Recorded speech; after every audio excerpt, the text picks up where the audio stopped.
Welcome to Madlit Musings, the podcast where we dive into the minds of authors, exploring the profound realms of faith, social issues, and the delightful world of entertainment. I'm your host, Jaime Jo Wright, and on this literary journey, you never quite know what you're going to get.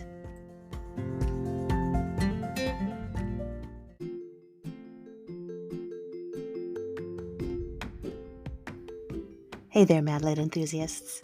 Our podcast is sponsored by the esteemed Baker Publishing Group. Whether you're into heartwarming romance, gripping suspense, or deep dives into matters of faith and society, Baker Publishing Group has it all. With Revell and Bethany House publishers under their umbrella, they bring you a diverse array of books that will captivate your mind and stir your soul. Check out all of their line at www.bakerbookhouse.com.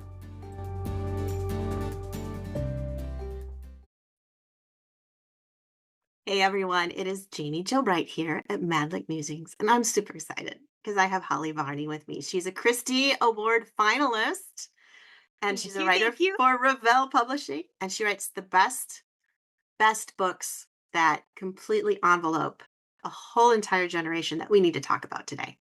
Yep. Thank you so much for having me. Always a delight. You're a sweet, sweet friend with great wisdom always. Oh boy. I don't know about that. It's the coffee. We'll blame it on the coffee and Jesus. I'm okay. I'll pass that credit on. I don't know about wisdom, but my family might argue with you on that one. So for readers who are just tuning in, I have to give you some backstory because it's kind of fun and kind of funny. But Holly and I had this conversation, a month ago or a month and a half ago? Yeah. And it was a great conversation. Y'all should have An hour and a there. half. We just went off in every direction. It was so good. And I was so excited. I even uploaded it. A few of you might have found it before it magically disappeared from the airwaves because I get an email from Holly going, is there sound in this? I don't hear. And I go in and the whole track of Holly's beautiful voice telling us all about her book was essentially missing. And so this is our redo. And we have to remember everything we talked about. Everything. And I said I was up for it.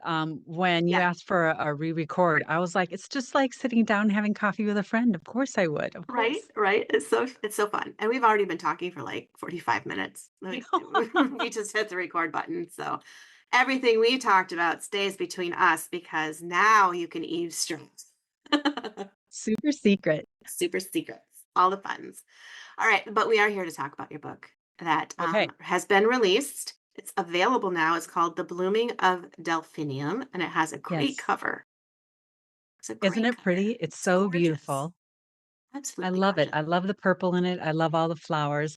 And it is the second to the Moonberry Lake series. Yes. Oh, I love it. I know. Isn't it so relaxing? So the first one was the introduction to the Moonberry world. Okay. And all the core characters, which I call the core characters. Right. And then the even numbered books in my series are the side characters that you meet in town. And so Delphinium Hayes, which is the protagonist in The Blooming of Delphinium, she was introduced on Moonberry Lake and her flower shop, which is called Delphinium Flora Emporium on Main Street in downtown Moonberry Lake. I love that. So we have this sweet book and a recap again. So Delphinium Hayes has a special gift where she can smell the goodness or wickedness of a person by their scent. And oh boy, everybody emits a scent. And this isn't a supernatural book or anything, but I came across a study where toddlers they took the t-shirts from their mothers and they just mixed them up and threw them in a heap in the center of the room, put a bunch of toddlers around it, had them crawl to it, and each baby picked out the correct t-shirt. I believe it. I absolutely believe that. And one of the things that I fell in love with my husband was, oh my gosh, he smelled good. I just swooned. And it's like this natural, and I just knew, I am to be your mate. I was so drawn to him. I thought he spelled heavenly. I still do. It was between his voice Yeah. and his scent. I Yeah. was gone. I was Yeah. gone. It was like the fastest engagement anyone has ever seen That's because awesome. I was like, I have found you after all these people. Yes. And so I put that in because everybody emits a scent, and I Mm-hmm. went down a little wormhole that floral scents, not only we all know that like like the color of roses. This one means friendship. This one means fiery Right. passion. This one means love. It's Mm-hmm. like different degrees of love for roses, but every single flower, every single herb, everything their scent has a meaning to it. So when I started researching it, and some meant you're asking for forgiveness, some you're asking Mm. for prayer, others you're a team player, you're exuberant, you're outgoing, you're introverted, you're a Mm-hmm. storyteller, you're creative. I could not believe the meaning when I looked through all of these floral encyclopedias. And so I thought, wouldn't it be fun to have all the characters in the book have a scent that kind of Mm-hmm. supported this? So Mm-hmm. Delphinium Hayes has this wonderful flower shop where she has fairy houses and lotions and floral little embroidered napkins and candles and everything that you'd want in the most magical flower shop. And she is not a great businesswoman, though, and she's losing her Mm. business and she's Mm. trying to save it and not sure how. But at the same time, she was friends with a senior, Mm-hmm. and he's decided to bring his buddies over because they're kind of staging a protest at the assisted living center where they're Love it. living. And Love it. they're not allowed to gamble, but he's like, we're going to go gamble in your walk-in fridge in the back. And then they started bringing more and more seniors. And before you know it, they have overtaken her shop in their rebellion against the nursing home. And then I thought, well, wouldn't it be wonderful if it was the director of the nursing home that comes to her shop and is like, why are all of my people, all these Yes. residents coming to your shop? And it's a very cute story in that I wanted to honor the senior population. And I Yeah. did the same thing in On Moonberry Lake, where whenever you pick up a Holly Varni book, what you're going to know is that there is a young person who is in trouble, has screwed up their life, is Mm-hmm. alone, Mm-hmm. is something is amiss. And the only ones with the answers are the seniors. Mm-hmm. And I wanted to shine a light on our senior population, which is now and will continue to be the largest demographic in our country. Right. And they are being ignored. And Mm-hmm. I want to shine a light on seniors that they have spirit and energy and wisdom and creativity and ideas, and Mm-hmm. they thrive with company. They thrive with people including them in our community. Mm-hmm. Instead of putting them off to the side and having them go quietly, away, Right. I want to involve them more. And so Mm-hmm. I truly actively put them in the best light where they're spunky and sassy and sarcastic, but the energy that they bring to Delphinium, they change her life. And Mm-hmm. in helping her save the shop, which they've now decided to take on as their own personal I love that. project, they also help teach the director of the nursing home, this is how you should talk to seniors. This is how you should Yeah. listen to them. This is what you should be including us in, because I think the saddest thing in this generation that we are doing currently is they suffer from boredom and depression Mm-hmm. because we are excluding them from our everyday. And Absolutely. that is my heart. I've been a hospice volunteer for Mm-hmm. years and years and years. I believe that it's first and foremost my calling to sit with the dying. Mm-hmm. And I began writing these books to entertain them. So the books, there's no darkness, there's no violence, there's just humor. And when I say Mm-hmm. humor, there is absurd humor in this. And I am fine with being called the writer of the ridiculous because I'm just going for a smile and I'm going to distract you. I think what we need more than anything right now is a distraction so that we can take a breath, whether Yeah. you're experiencing physical or emotional pain. Right. And I've experienced this in my own life. And I believe this is where the idea for this series, but all of these characters flood me, is when I was in my saddest or loneliest or darkest moments. Mm-hmm.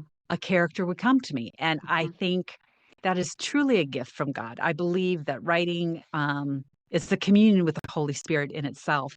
But these characters came to me, and so I just wanted to share them with others. And I still Yeah. say that. I Yeah. write the books and then say, well, I'll share it with you and see what you think. But when the families of the hospice patients started to contact me and said, Mhm. my mom is asking about this book.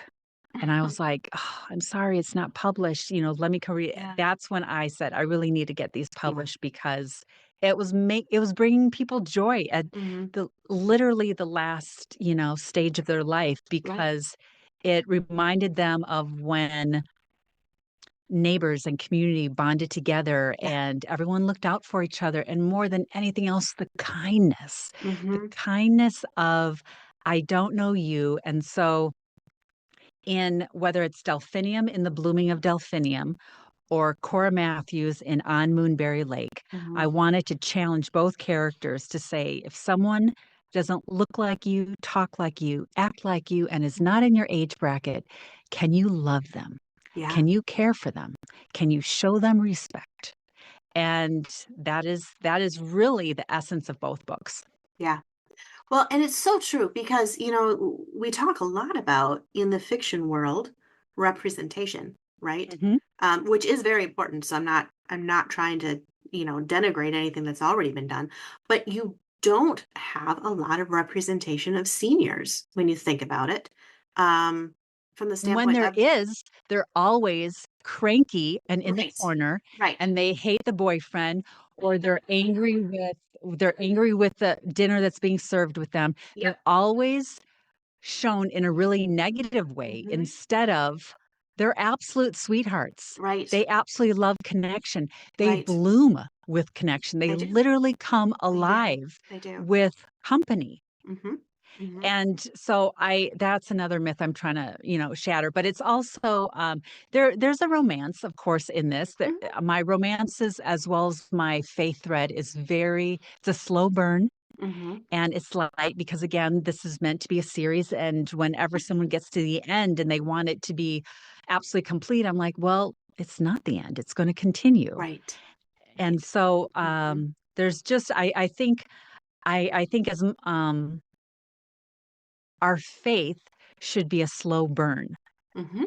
in our Hmm. life. Hmm. And so when any reader comes to me and says, well, I wanted her to find this at the end of the book. And I said, so the timeline of this book for Delphinium was 6 weeks.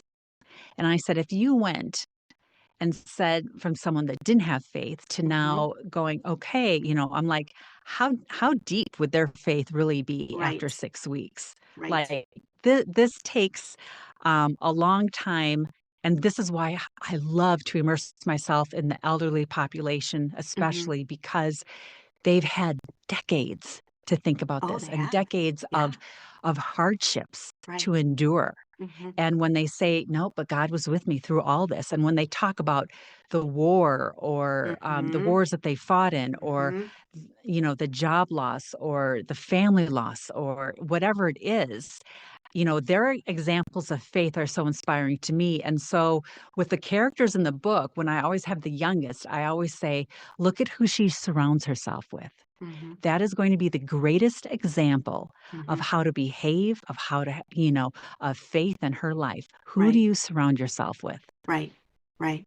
Well, it is so true. I just the kids and I when we're recording this, it's just after Halloween, and my kids, preteen, early teens, wanted to go trick or treating yet, and I said, you know what, that's fine, but let's do something different this year. I said instead of going around the neighborhoods trying to get the king size candy bars, I said let's go to Poppy's retirement community because I know they're having a little bit of a trick or treat session. And it was complete chaos. I'm not going to lie. But all of these seniors are in a room, and you could just go from table to table to table, and they're handing out candy. And some of them were almost confused as what they were doing, and others were like really interested in your costumes. We got to this one gentleman. I'll never forget. It was so much fun. He was sitting there, and he actually rooms very close to my dad, so I know him. And he's kind of what you were describing in a book, right? That when they do get page time, they're a little crotchety. They're a little grumpy and they don't smile. Well, my theory is they're like that because nobody talks to them, right? So at this point, they're irritated and annoyed because the world has forgotten. He's sitting there with his candy, and I walked up to him and I stood there, and he kind of just looked at me, and I said, "Well?" And he goes, "Well, what?" And I said, "Where's my candy?" And he goes, "You don't get any candy." And I'm like, "No, I know I don't get candy. You know why I don't get candy?" And he kind of got this little quirky grin on his face because I was coming back at him. And I said, "Do you know why I don't get candy?" And he goes, "Why?" I said, "Because you're hiding it." I said, "I know what you're doing. You're sitting here under the guise of giving candy to little kids. And every time you give them one, you slip one into your shirt pocket." He goes, "I do not." And he starts chuckling. And I said, "Yes, you do." I said, "I guarantee you." I said, "You get back to your room tonight, you're going to take your sweatshirt off. And you're going to have candy all over your floor, aren't you? And you're just trying to sit here making it look like nobody wants to come by you because you want to keep all the candy." He started laughing so hard. And then I he know. lifts up his shirt, and sure enough, he had a candy bar tucked in under the hem of his sweatshirt. And he goes, "How did you know?" I said, "Because that's exactly what I'll do when it's my turn." But it was just so I love fun, it.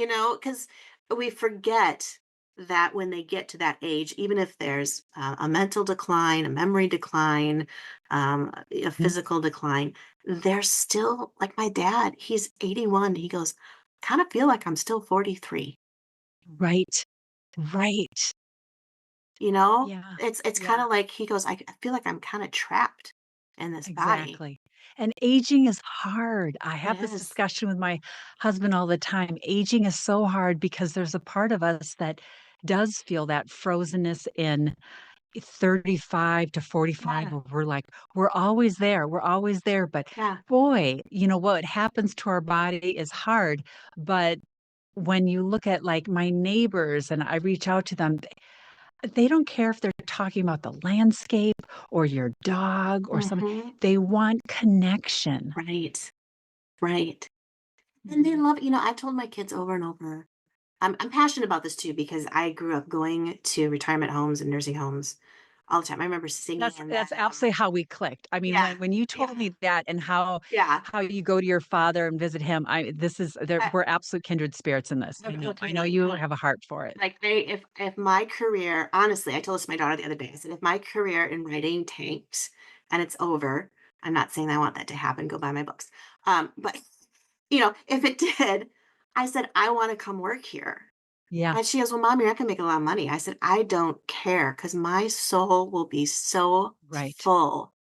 I right. said, "We spend one day here." And I told my kids, I said, when you go in there, I said, always be respectful, always be kind, but don't be afraid to have fun.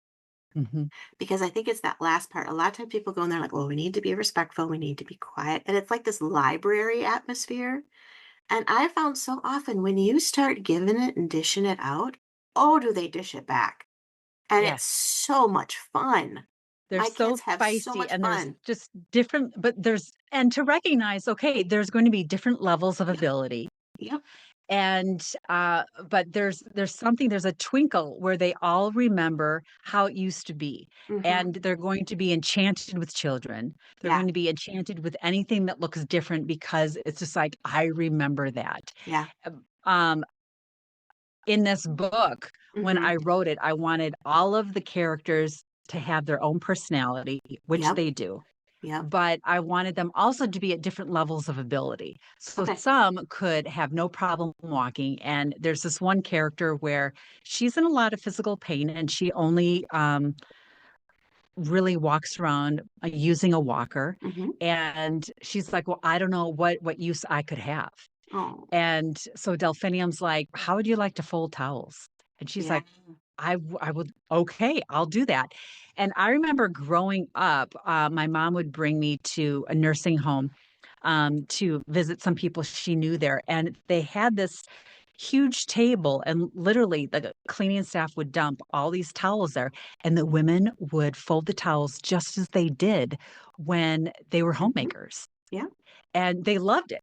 They yeah, all showed up because and they didn't care, just little hand towels, and they just wanted to fold them. mhm, And there's so much loss Yeah. that we experience as we age. And Mm-hmm. it's, loss of family. It might be a Mm-hmm. spouse, Mm-hmm. but then loss of home and a loss of, and it's very lonely to keep moving forward. And you're always adjusting to, I don't have control over this anymore. Right. And I don't have control over, what I eat. It's served to me, whatever. Mm-hmm. So this is in the book when they get a little taste of what it's like to rebel. Well, of I course they love go that. overboard. I Of mean, course. they go overboard. And Yeah. I do make it, I mean, they suddenly want a chocolate fountain and salsa dancing and a sushi bar. And they're like, I love it. why can't we have a buffet like they do in Las Vegas? And Oh my Delphinium gosh. uses this to tell this director, Uh-huh. she's like, they just want to say in Yeah. what you're trying to create as their home. Yeah. Of course, should there be an ongoing masseuse and should you have a spa and do a miniature golf course in the back? No, these are ridiculous requests, but you have to say, where are they Mm-hmm. coming from? Listen to these Mm-hmm. people. And so as he grows as, um, you know, the director of the nursing home, he's absolutely enchanted with Delphinium and this place that she's created where these Yeah. seniors feel like they have this voice Mm-hmm. and they have so much fun in her shop. And Mm-hmm. she can say, you know, I'm sending them out. They're doing little tasks for me. But one of the things I wanted to come across, and I see this all the time in hospice and nursing homes, speech is a motor skill as much as Yeah. walking. Oh yeah. And when you do not talk, you start to lose that Yep. ability to talk. Yeah. And it's not as clear Yep. and it's more with effort. And so even with my mom, who is in her 80s, I said, you need to read aloud. You need to read Mm-hmm. aloud a magazine, a newspaper. I don't care what it is, but if you are not using your speech, you are going to lose it as much as walking across the room using a walker and you're like, my body just doesn't want to do it. Yeah. And it's Yeah. it's hard to grow old, and we have to have absolute compassion. But I wanted to hopefully remind people in the Moonberry books of how precious this population is. And I hope that Mm-hmm. um, we just give them more attention and the love they deserve. The greatest compliment I get from reviewers is when someone wrote, I put down the book and I called my nana. And I was like, Mm. oh, That's the that's what I best. wanted. And she said, Yes. do you guys do this at your nursing home? Do you have friends like this? Is this what you and your girlfriends do? Mm-hmm. And she said, I stopped and called my nana and I wanted to hear stories of what she's done and and Yeah. I was like, that's That's the best. there's nothing greater. Right. Right. Yeah. And bridging that gap between the younger to the older is so important because they are the people who teach us how we should Hmm. become. Hmm. And if we don't have that, then we're just floundering through life, trying to learn what they've already learned and can tell us a lot of Exactly. things and spare us a lot of things. Okay, so with the book, why should somebody who's in their 40s read it? And why should somebody who's in their 70s and 80s read it? How's it going to affect both demographics differently? I think for people that are in their 30s and Hmm. 40s and 50s, they like it because there are younger characters in Hmm. here, but they get the sense of not only like the main character is always searching for something greater. And Okay. a running theme in both books is always family can be found. Mm, Family does not have to be like that. blood. Hmm. And that is really important because I feel like those in their 40s, none of us are no longer living in multi generational homes. Okay. Right. A lot of us have moved away and we are not near our parents. Hmm. I am thousands of miles away from my siblings. And so you have to create Hmm. what is family around you. And it can be your neighbors, it can be your church community where you're like, I'm embracing you and I'm going to look out for you and I'm going to be loyal to you and I'm going to care for you as if you're family. And Right. we need to get back to that because we've been so separated. Yeah. And so when people wrote to me, they're like, I loved the community and how they were honest with each other and nobody lost their uniqueness. Okay. So I Hmm. always say, we can be unified and still unique. Hmm. Okay. Hmm. So you you don't have to acclimate where you're the same as this person. Mm-hmm. Absolutely not. You know, she has nothing in common with any of these people, but they all come together. Yeah. And through their differences, they learn to care for each other because of Mm-hmm. those differences. They're like, I'm going to Mm-hmm. learn from you, but regardless of how different we are. And for the older people, what they love is they see themselves and they love the respect Mm-hmm. and how these other characters listen to them. Because Yeah. in On Moonberry Lake, oh, I love the character. Everyone is always writes me about Widgie, but I have to be honest and say I'm Team Kitty. I really am. I love Kitty, and Kitty is in her high 80s, and her home is situated in the middle of a cemetery, and so she Oh, always I love goes. her already. Yeah, she always goes, and she knows everyone that's buried there, and she goes and talks to them all day long. That's so Okay, me someday. I know, I'm and she, so Kitty. as she is caring for this, but when Cora comes to her with all of her problems, Mm-hmm. she does something really smart, and she teaches her lessons in story. Okay, Okay. and she says, well, there's Beatrice over there, and here's Mm-hmm. Agatha, and here's this. Mm-hmm. And she'll tell them stories of like, this is how this person dealt with it, or this was their personality, and this is what Sure. they did. And so I love, and I think a lot of older people, when you sit down and if you went to a senior and said, I have this problem, Oh yeah. they're never going to look at you and say, I have no idea. Like that Right. has Mm-mm. never been an answer to any person I've asked. Nope. They can always go back and say, this is how I survived Mm-hmm. poverty. This is Mm-hmm. how I survived when I lost my job. This is how I survived when, Mm-hmm. whatever it is. Mm-hmm. And so I love that she infuses that wisdom onto her because it is, it's something to be cherished and also remember of like, call up the person and say, this is what I'm struggling with now. Yeah. Because we live in a culture right now of so much anxiety Yeah.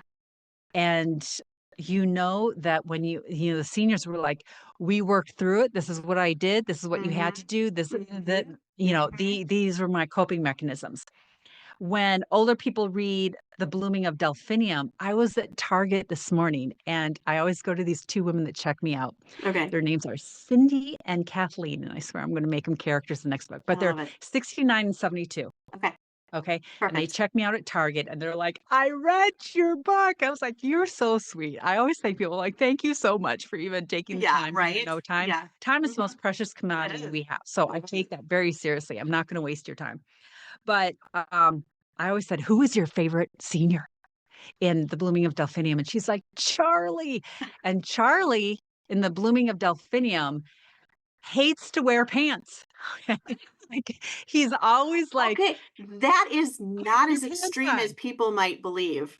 People might think Okay. that's out of the box. That is so something you find in almost It is so something everywhere. because how Yes. many women come home from work and the first thing they do is they want to change, they want to get out of it, their undergarments. And for Uh-huh. men, my dad came home, he wanted to throw those dress pants against the room. Yep. And so a lot of men are like, That's let me just walk awesome. around in my boxers. And they're like, Charlie, Mhm. put on your pants. But they let him take off his shirt once in a while, and so she's dealing with that. And Love when it. the director is like, what is it about that man? And she's like, he did that when he had his own home. Yeah. He did that. And so when I'm at Target and they're like, we love Charlie, because as soon as she gets home, she's like, I take off my bra. I take Yep. my and I'm Yep. like, so I think there's a connection. I There think is. there are, first of all, I always have so many characters. That was something I fought for. But to have Mhm. 13 characters in a book is not typical. It is No, not, it's but not. I create these worlds. And so there's so many different ones that you find your favorite and you glom onto them. You Yeah. find your favorite and you're like, my dad did that. Yeah. My Yeah. grandma did Yeah. that. Or my grandma talked like that. Mhm. It's just Mhm. like, I had a grandma that was very stern, very strict, very, she wasn't loving and gushy and all Mhm. jelly. She was Mhm. definitely not. So I was like, let's have one in there like that. But let's also have one. I love the grandmas that are covered in rhinestones and Oh, go like yes. glammy and still have the pink lipstick. Ah, And I'm yeah. like, oh my gosh, I love you. Yep. It's just Yep. It's the so personalities good. are only accentuated. So when Yeah. I was young, someone told me, who you are at 40 is who you are going to be at 80, only exaggerated. Oh boy, I'm in trouble. And I have found that to be true. So for everybody going, who you are at 40 is who you will be at 80, only exaggerated. So, Yep, if you that's want to change awesome. something about yourself right now, you better work on it. Oh, I don't know. I'll maybe make the younger generation deal with me. Yeah, I'll be the 80-year-old that plays dead every morning and then make them come in to find me and then I'll go, "Boo! I didn't die last night. Success number 1." I can totally see you doing it. I I think would totally do that is spot on. 100. it. Yeah. Oh my gosh, Holly, this is a blast. And I think these books are really important. I mean, they just are so important. And if anyone listening has not already picked up Moonberry Lake or Blooming Blooming Delphiniums, Of Delphinium. yes, yes, I'll get the title right. You need to pick them up and pick them up because now we are entering a holiday season. And everyone Yes. wants to know, what do I get Grandma and Grandpa for Christmas? Well, here you go. This is a good one. Here you go. I get This is so many. it. The This majority of is my it. emails are from people in their 80s. I have to admit that. It's so sweet. Love it. My oldest reader so far has been 94. And they're like, Awesome. they read them in 2 days, which Yeah, is just precious. It's yeah. absolutely precious to me. But I found that my goodness, for all of those mamas too, you Mhm. read them and then pass them on to your mother, Oh, grandma. And absolutely, yeah, absolutely. And what a way to connect too, to like have your own what a little way to connect and talk about right, who is your favorite character. And when right. they say very Mhm, specifically, why is that one? mhm. You will gain insight Yeah. into who they are. You really You'll will. probably hear about relatives you never knew existed. You'll hear about old Uncle Hmm. Frank who used to run around the barn feeding the cows in his boxer shorts. Yeah. That's the type of story that suddenly comes out and you're like, "What?" My grandma I gave me I grew up so with many a of those neighbor stories. that would I grew up with a neighbor that would only mow his lawn in his pajamas. Every Saturday, No. he was in the same pajamas mowing his lawn That's up so and down and funny. up and down. Mr. Yeah. Wagner, goodness Yep. gracious. Yep. Oh, that's awesome. And my grandma would give me the longest lectures because I would throw a Ziploc baggie away. And you don't throw baggies. Do you know that? Do you know that you're not supposed to throw Ziploc baggies away? You have to wash them and then you have to lay them all out on the counter for like a full day so they can dry. Like, grandma, it's like $3 for a box of plastic. It's okay. Well, I grew up in the Depression That's and right. you didn't do that type of thing. And she's like, that's $3 a box, $3 a month, $36 a year. Don't you talk back to me, young one. She'd go. I love it. So, if you guys don't get anything else from this podcast today, wash your Ziploc bags, wear There you go. pajamas while you mow the lawn, Yep. don't get mad at Grandpa when he walks around in his boxers, and order on Moonberry Lake and the Blooming of Delphinium because they are must haves for every library. And they're so pretty. They are. They're so If for pretty. no reason, just buy them so you can stare at the covers. Just buy them. Just buy Yep. them and stare at the covers. No, seriously, they are going to make great Christmas presents for everybody. I mean, even think about Sunday school teachers at church, your church secretaries. Do they use the word secretary anymore? I don't know. Maybe they don't. But, you know, think about people you can bless their lives with because that is what Holly is all about. So if you don't want to read Jamie's dark, gory, haunting, depressing novels, read Holly's because they're fun and light and happy. We are the yin yang. Yeah, And we are. when we first met, I'm like, we have nothing in common. You would never read my books, but we have bonded so much I over the know. seniors. I love you. I know. No, I know. I love it. All right. Well, Holly, thank you so much for being with us. And thank we'll have you you, back thank you, again. thank you, thank you. Always, always. You're a delight.